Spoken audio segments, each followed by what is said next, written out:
Hola, sé bienvenida y sé bienvenido a este nuevo episodio de Vindictas Literarias, el programa, la serie de programas de TV UNAM, donde queremos sacar de la oscuridad a autoras que no por una cuestión de calidad, sino de género, quedaron en la oscuridad.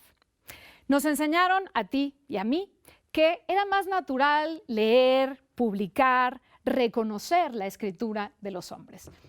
Esto está cambiando. Vindictas, cuentistas latinoamericanas, esta edición que publica Vindictas de Libros UNAM, nos pone en contacto, nos pone frente a 20 autoras. De este libro vamos a hablar hoy. Acompáñame a la siguiente media hora. Arrancamos.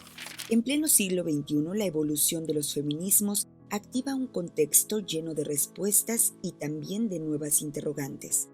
Es en las literaturas latinoamericanas donde las hijas y las nietas de estas vindictas habéis tomado una responsabilidad cultural, política y social. Vuestra literatura también se establece y se entiende dentro de estas coordenadas. Este activismo coincide con una revolución de la bibliodiversidad, protagonizada por sellos pequeños e independientes, ágiles y atentos a las fisuras y grietas de estructuras más grandes.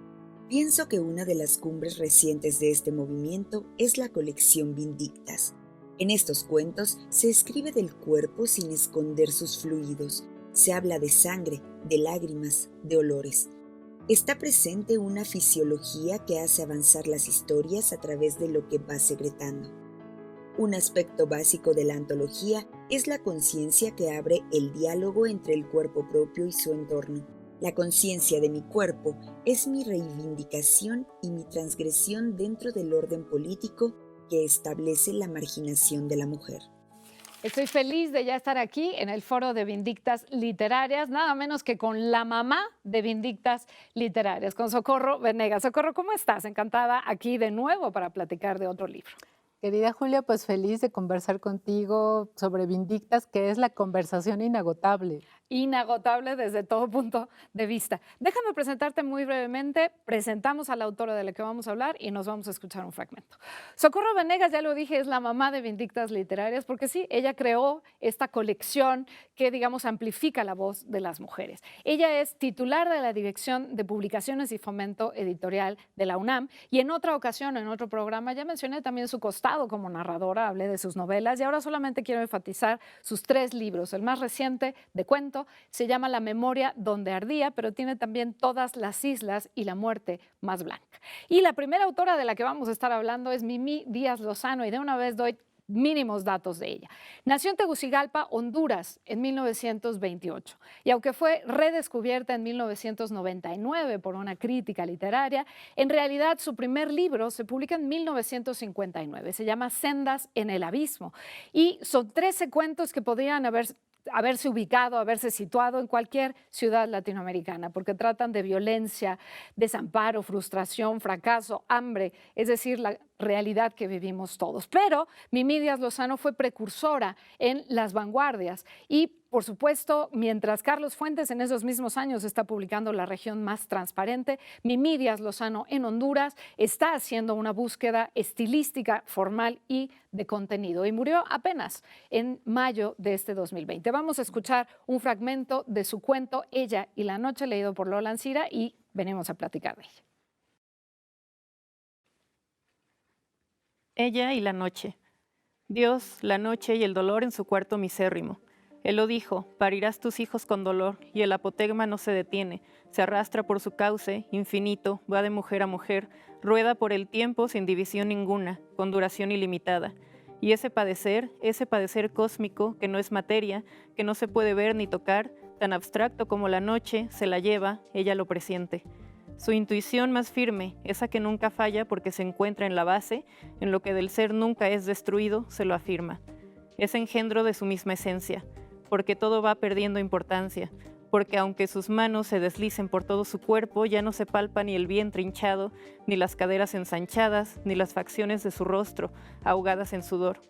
Todo ello se ha vuelto amorfo, una sola masa torturada. Su carne se embrutece, envilecida por el suplicio. Ya no le habla de secretas cosas con el sigilo de lo que se mantiene oculto. Empequeñecida, desmoronándose su arquitectura vital, no dice nada. Es tremendo lo que lo que narra este cuento de Mimí Díaz Lozano. Dentro de este volumen de cuentistas latinoamericanas, Socorro, cada cuento es mejor que el anterior y uno no sabe qué elegir, pero centrándonos en este cuento, a mí me llama mucho la atención, no sé qué opinas, esta personificación de Dios y el dolor y el mutismo. Dios en varios momentos, en este que nos acaba de leer Lola Ancira, pero en otros también, dice, ¿para qué gemir? ¿Para qué suplicar? Si Dios no oye, Dios no nos pela, básicamente. Y es una identificación como un personaje. Dios está como un personaje que es sinónimo de dolor y de mutismo.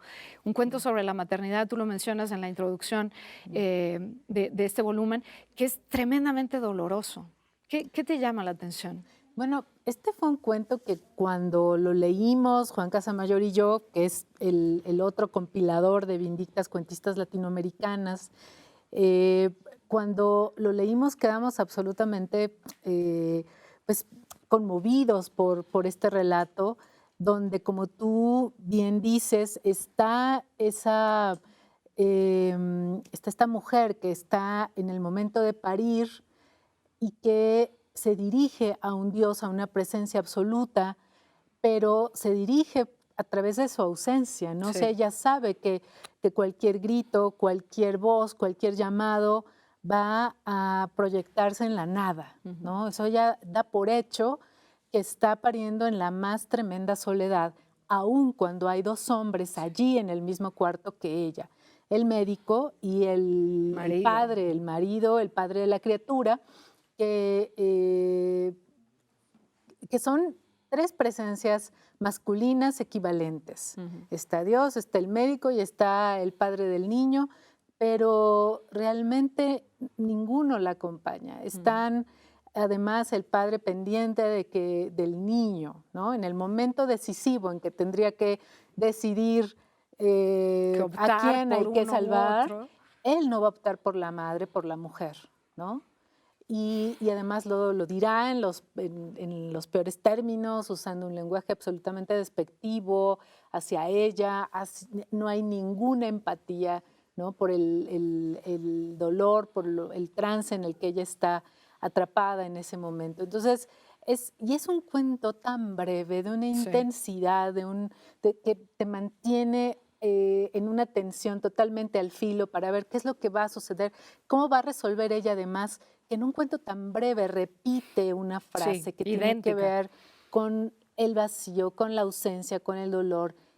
Y eso a lo que se refiere, que tiene que ver con lo que acaba de leer Lola, ese apotegma, parirás a tus hijos con dolor, tal como trabaja ella literariamente con eso que nosotros hemos escuchado, que son lugares comunes, y cómo la magia de la literatura de Mimí Díaz Lozano nos trae una pequeña, gran obra literaria, revisando la maternidad desde un lugar que muy probablemente no habíamos leído. No hay en la literatura, o no había esas exploraciones en primera persona, desde las autoras, desde los cuerpos de las mujeres, narrándose así.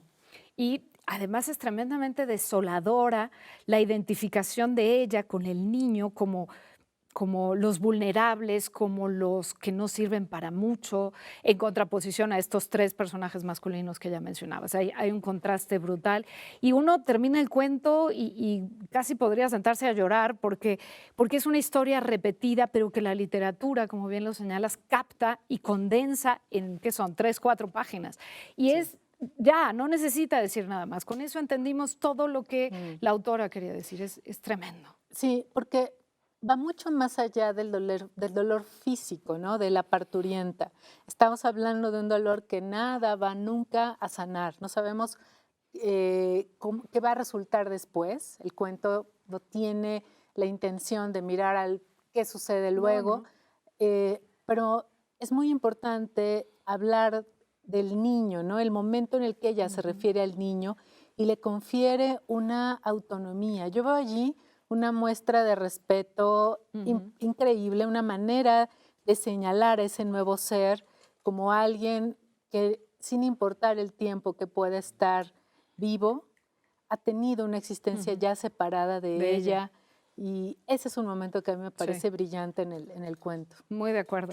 Vámonos a otro cuento, porque tenemos mucho de lo que queremos hablar. Vamos a hablar ahora de Mercedes Gordillo. Déjame presentarla brevemente y escuchamos un fragmento. Mercedes Gordillo nace en Managua, Nicaragua, en 1938 y es una escritora tardía. Su primer libro se publica cuando ella tiene 55 años y son cuentos que escribió durante sus 40, digamos.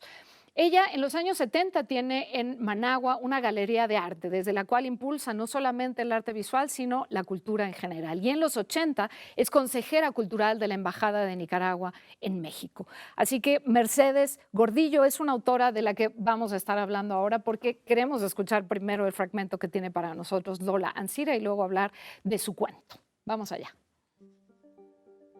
Subió las gradas de 2 en 2, pues el edificio no tenía ascensor.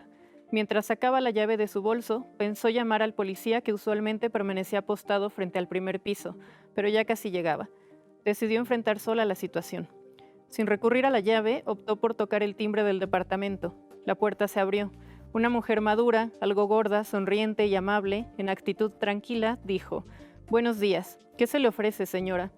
Margarita, viéndola, se sintió mareada, balbuceante. Logró preguntar: «Busco a doña Margarita Luna. Ella vive aquí, ¿verdad?». La mujer, sin dejar de sonreír, dijo claramente: «Sí, señora, soy yo misma. ¿En qué puedo servirla?». Espantada, Margarita atinó a preguntar por Juana. Qué tremendo este cuento, Socorro, donde, pues, muy brevemente cuéntanos de qué va para que podamos comentar este cuento de Mercedes Gordillo. Bueno, yo diría que se enmarca perfectamente en esto que hemos llamado literatura de imaginación, para no caer en lo de la literatura fantástica, que a veces es tan mal comprendido, ¿no? Y un cuento que, como decías también en algún momento, tiene estos tintes existencialistas, una mujer que no se reconoce, que se desdobla y que está buscando algo, ¿no? Esa búsqueda, podríamos decir, se busca a ella, pero hay un tono allí como de insatisfacción, de no saber realmente hacia dónde se va, hacia dónde se camina y exactamente qué se busca, ¿no? Exacto. Fíjate que al leer este cuento me fui a la antología de la literatura fantástica que prepararon Borges, Bioy Casares y Ocampo y ahí dan una definición que me gustó mucho, que una de las posibilidades, digamos, dentro de lo que hoy llamamos literatura de la imaginación, en aquel momento literatura fantástica, es cuando en una vida burocrática, muy doméstica, gris, aburrida, digamos, un poco mediocre, de pronto irrumpe el horror, lo increíble. Y es exactamente lo que pasa aquí. Es una señora recepcionista que lleva 12 años de llenar memorándums y contestar el teléfono, que está emocionadísima porque viene la comida anual de la oficina, imagínate. Y de pronto, como bien lo señalas, llama a su casa para hablar con la persona que vive con ella y le contesta otra Margarita Luna. Entonces va a ver y le abre Margarita Luna y entonces, ¿quién soy yo? Y se mira y, en fin, es un cuento también muy breve, muy impresionante. Uno lo lee y dice, es que esto me podría pasar a mí mañana. O sea, ¿quién me dice que yo soy quien digo ser? Sí, ¿no? ese es uno de los méritos de esta historia, ¿no? Que te toca de una forma que te lleva a confrontarte también con aquello de lo que vives tan segura, ¿no? Sí, porque creemos que tenemos todas las certezas, como en La octava maravilla de Vladimir Kozianchik, que comentábamos la semana pasada. También uno cree que tiene todas las certezas y todos los hilos en la mano y resulta que no tienes ninguno, no estás absolutamente seguro de nada. Mañana todo podría súbitamente cambiar. Y ahí es donde vemos que la literatura fantástica tiene mucho, mucho que ver con lo que cada día en nuestro discurrir cotidiano tocamos, vemos, estamos siempre expuestos a esa grieta que se puede abrir en cualquier instante y por allí es por donde la literatura se escapa para llegar a través de estas historias. De acuerdo. Y de nuevo, y no quiero dejar de subrayarlo y de insistir en ello, Vindictas nos trae a estas mujeres en este volumen de cuentistas latinoamericanas, mujeres que, no sé tú, pero yo conocí a 3, de 20 a 3, y estuve 6 años en la Facultad de Filosofía y Letras, estudiando letras, y no había oído ni siquiera los nombres de las otras 17 de mi propio idioma, de mi tradición hispanoamericana, no las conocía. Sí, a mí me pasó algo muy similar, quizá conocí a 2 de las autoras, a Marta Brunet y a María Luisa Puga, y las otras fueron hallazgos completamente inusitados. Le sucedió también a Juan Casamayor. Nuestra conversación era siempre de asombro, de descubrir estas nuevas voces, nuevas para nosotros, pero como también, al mismo tiempo que celebrábamos, también había una cosa de frustración allí. En mi caso, yo no puedo dejar de pensar en lo mucho que me hubiera gustado conocerlas en mis años de formación. Qué importante hubiera sido sentirte acompañada por estas autoras latinoamericanas, centroamericanas. Bueno, justamente Mercedes Gordillo pertenece a esa región del continente de la que fue más difícil abrevar, buscar, encontrarlas a ellas, ¿no? Entonces, yo celebro muchísimo el cuento aquí de nuestras autoras, de Susi Delgado de Paraguay también, una autora que está escribiendo en guaraní y en español, que entrevera esa lengua materna con el idioma hegemónico, digamos, pero ¿cómo nos permite eso ver estos ríos subterráneos tan valiosos de las lenguas originarias en Latinoamérica? Es una más de las aportaciones esta de las lenguas originarias. Vamos a hacer un pequeño corte para regresar a hablar de una tercera autora de un tercer cuento. ¿Te parece? Perfecto. Regresamos ahorita aquí a Vindictas Literarias porque hay tanto por hablar.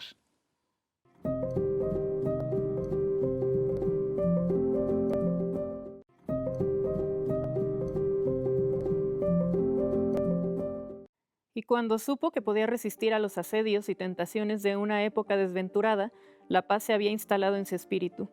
Viajó a París a estudiar sociología en la Sorbona, encontró a Juan Antonio poco antes de recibir su licencia y así tuvo la dicha de descubrir que al menos un hombre de su generación compartía sus convicciones y quería casarse como Dios manda, tener hijos y formar una verdadera familia.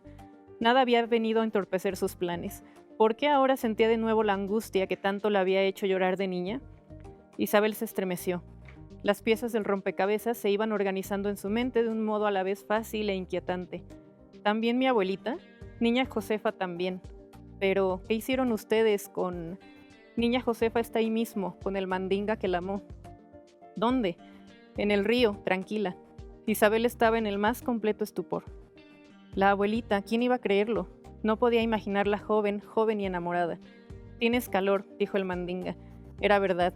El efecto refrescante del agua con sabor a menta había desaparecido y ahora sentía su cuerpo en ascuas, como si todo el calor de la selva se le hubiese metido por dentro. Vente, Lola, vente a sentar con nosotros. Muchas gracias. Bienvenida y gracias por esa lectura. Déjame presentarte súper breve para luego hablar de esta autora y entrar al cuento. ¿Les parece? Lola Ancira nació en Querétaro. Ella estudió la licenciatura en Lenguas Modernas con especialidad en español. Es autora del libro de cuentos El Vals de los Monstruos. Su obra se incluye en varias antologías de narrativa y apenas hace cosa de días se anunció como ganadora en la categoría de cuento del Certamen Nacional de Literatura Laura Méndez de Cuenca. Laura Méndez de Cuenca. Muchas gracias. Muchas felicidades. Ya nos puedes invitar a algo para celebrarte. Por supuesto. Oigan, déjenme contar muy brevemente sobre Marvel Moreno, que además es una mujer interesantísima. Marvel Moreno nace en Barranquilla en 1939, Barranquilla, Colombia, y es una mujer muy de avanzada, muy interesante, que en los 60 conoce al grupo de Gabriel García Márquez y Plinio Apuleyo Mendoza, muy amigo de García Márquez, autor de ese libro fantástico El olor de la guayaba.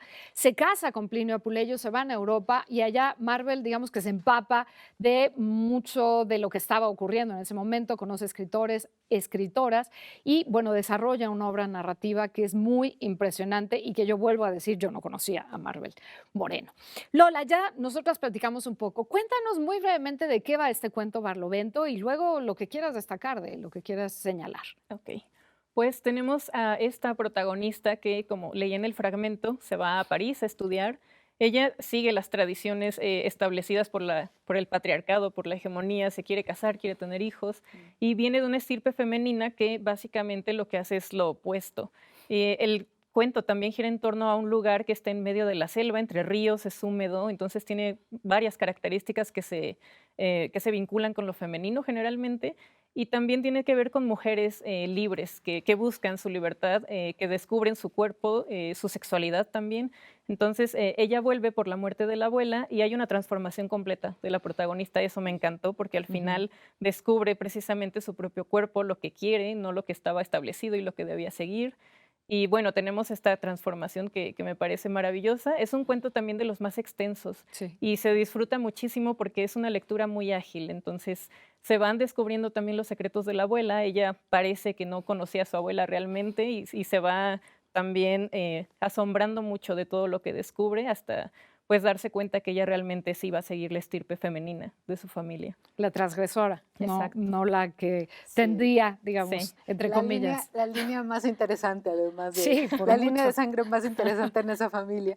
A mí me encanta que, desprendiéndome un poco de esta idea de Lola sobre el cuento, cómo el mandato heteropatriarcal, bueno, la tenía completamente sujeta y había allí subyacente Ujú. ese otro mandato que venía de la abuela, ¿no? De las mujeres guerreras, de las mujeres que se atrevieron a saber quiénes eran, Ujú. ¿no? Ujú. Me Y encanta esa hay parte. muchos registros en el cuento y eso me llama la Sí. atención. Vamos a ahorita hacer una pequeña pausa para escuchar una cápsula, pero quisiera dejar sembrada esta inquietud. Hay un registro de humor donde no voy a Totalmente. spoilear nada, pero llevan un cadáver en el coche entre los niños se quejan, entonces lo suben entre las tablas de surf que llevan en el techo. Hay un humor que sorprende porque el cuento no es que sea un cuento de humor, solo tiene de pronto estos registros, hay Sí, mucha magia, hay un rollo sí. iniciático importante, un despertar de los sentidos cuando llega a este lugar Barlovento, la protagonista. En fin, pues yo sugeriría que nos vayamos a escuchar una cápsula sobre las cuentistas en Latinoamérica y regresamos.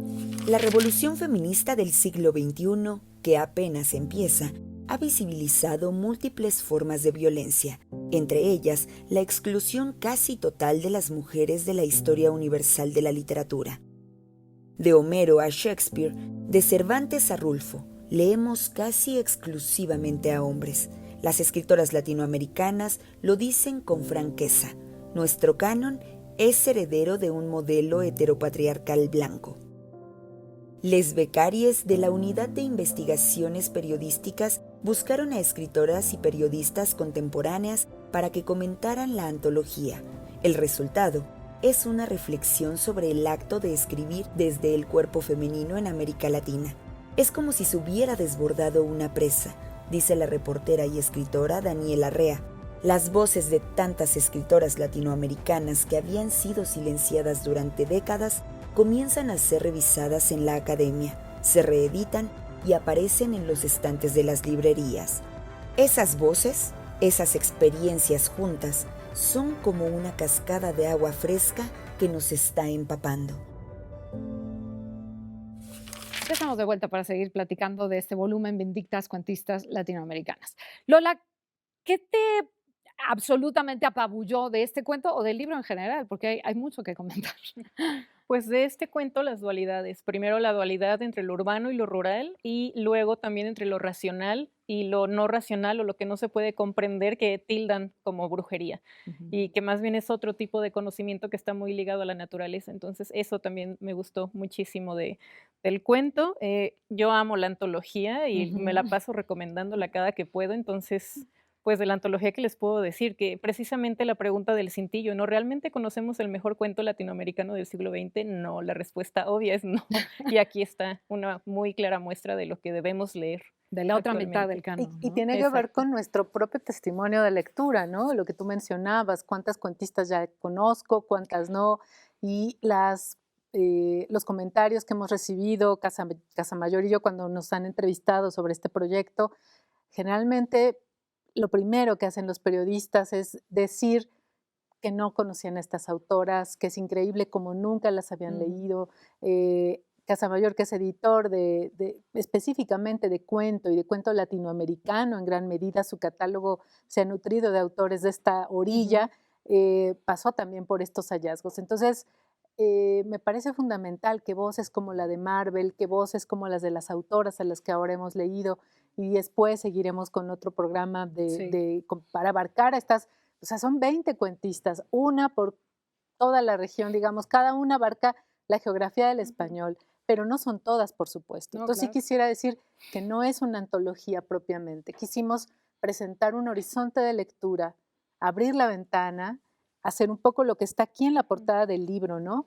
Correr esta cortina pesada que nos ha impedido llegar a ellas, verlas, leerlas, conocerlas, recomendar sus obras y de todos va a depender que esa cortina quede permanentemente abierta para seguir a sus contemporáneas, ¿no? Ahí, junto con Marvel había otras escritoras, Pilar Dugui de Perú, Rosario Silda Ferrer. Cordogliani, todas estas autoras magníficas, pues tenían también coetáneas. Entonces hay que llegar a esas otras voces y es un trabajo de todas y de todos. De acuerdo, y que ya está, digamos, el primer paso dado. Ahí está la antología para que nosotras, nosotros nos sigamos leyendo a estas mismas en otras obras suyas, pero además, como señalas bien, Socorro, abramos el espectro todavía a muchas otras autoras que están ahí encubiertas todavía y que necesitamos para conformar un canon, entonces sí, el canon de la literatura en español. Y entonces sí podemos pensar que como lectores estaremos completos, porque ahora,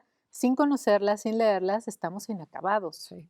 Estamos como cojos, ¿no? Como que no terminamos de pararnos bien sobre las dos piernas y gracias a Vindictas y a esta antología de cuentistas latinoamericanas, que además la portada es bellísima, pues realmente podemos empezar a ya sentirnos más dueños, porque también creo que no solo incluye lectoras mujeres, yo creo que también los hombres están aprendiendo muchísimo aquí. Fundamental. Nos empezamos a sentir ya mucho más en posesión de un canon completo, de un canon que abarca todas las experiencias de escritura y por tanto de lectura, ¿no?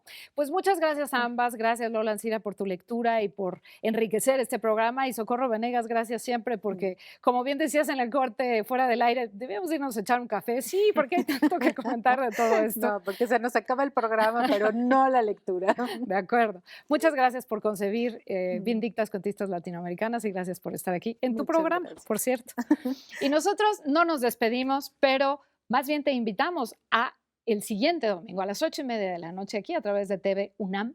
Vamos a abordar a otras cuentistas de esta misma antología porque no hay manera de dejarlas fuera. Y vamos a seguir todavía en otro programa hablando de Vindictas literarias, porque de eso se trata este programa, de ampliar las voces, de ponerles un micrófono cuando se los habían quitado. Muchas gracias por acompañarnos y nos vemos dentro de 8 días. Hasta entonces.